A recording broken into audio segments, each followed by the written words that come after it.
देखिए, आज सुबह जिलाधिकारी महोदय के निर्देश पे हॉस्पिटल की अचानक छापामारी की गई है।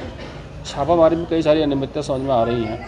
सबसे पहले जो एक अनियमितता हमको नज़र आ रही है कि जितने भी पेशेंट जो एडमिट हुए हैं, उनका जो टेस्ट होता है, टेस्टिंग रिपोर्ट यहाँ से लोकल से यहाँ हॉस्पिटल से होने के बजाय कहीं बाहर से हो रही है। तो ये चीज़ें क्यों उत्पन्न हो रही है, इस पर भी हम लोग चेक कर रहे हैं। कितने बजे पेशेंट एडमिट हुआ, वास्तव में क्या पेशेंट एडमिट होने से पहले उसकी जाँच हुई थी या उसके एडमिट होने के बाद जाँच हुई है। क्योंकि मुझे बताया गया है यहाँ पर चंदन डायग्नोसिस के साथ भी यहाँ पर एक कोलैबोरेशन हुआ है। उसमें जो कुछ जाँचें तो यहीं से हो जाती हैं और जो जाँचें चंदन से होनी है उनके भी डॉक्टर, उनके फार्मासिस्ट यहाँ बैठते हैं, यहाँ सैंपल लेते हैं, फ्री ऑफ कॉस्ट उनकी जाँचें होती हैं। तो ऐसी दशा में बाहर से होना क्यों हो रही है, इसकी एक से जाँच की जा रही है।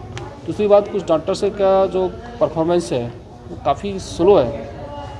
काफ़ी स्लो इन द सेंस, मतलब कि सुबह से लेकर अभी तक हम लोग जब इंस्पेक्शन किया था लगभग से 2.5 घंटा करीब हो चुका था। मॉर्निंग अगर 1.5 से 2 घंटा, मतलब 4 से 5 पेशेंटें देखा गया उनके द्वारा, जबकि कुछ के द्वारा काफ़ी अच्छा भी देखा गया है। जैसे कुछ हम लोग पैथोलॉजिस्ट वगैरह, कुछ लोगों को और सर्जन जो ऑर्थोपेडिक सर्जन वगैरह चेक कर रहे थे, तो लोगों ने लगभग 89-90 के आसपास के पेशेंट देखे हुए हैं।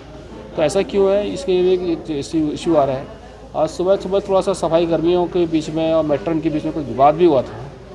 वो क्यों हो रहा है, हुआ था, उसकी बाद में बात करी। बाद में अब सब लोग, दोनों पक्ष तैयार हो गए, अब सब काम सुचारू रूप से चालू हो गया है। बाकी अभी हम लोग जांच कर ही रहे हैं और जो भी कुछ कमियां होंगी इस पर कार्रवाई की जाए, करने के लिए उच्चाधिकारी को लिखा जाएगा। ये घोर आपत्तिजनक है। जैसे कि उन्होंने बताया कि हम बाहर से भीड़ बहुत घुस जा रही है इसलिए ऐसा कर रहे हैं, लेकिन ये कोई तरीका नहीं है। अगर उनको ऐसा पेशेंट को पूरी तरह बंद करके देखना भी ठीक नहीं है। उनके साथ में कोई पेशेंट जो भी आ रहा है, साथ में उनके साथ में कोई एक हेल्पर ही मोस्टली होता ही होता है। अगर लोग ज़्यादा वो कर रहे हैं तो उसके संबंध में वो शिकायत कर सकते हैं सीएमओ साहब के पास में। सीएमओ साहब एक व्यवस्था कर सकते हैं, बाहर किसी बंदी को ड्यूटी पर लगा देंगे ताकि जो है वहाँ पर से कोई व्यक्ति अनावश्यक रूप से अंदर न घुसे। लेकिन कमरा बंद करना आपत्तिजनक है। साथ ही एप्रन वगैरह भी नहीं देखा हमने कुछ डॉक्टर्स के इसमें, और जो ड्रेस होती है, नेम प्लेट वगैरह नहीं नज़र आ रही है, तो ये आपत्तिजनक है।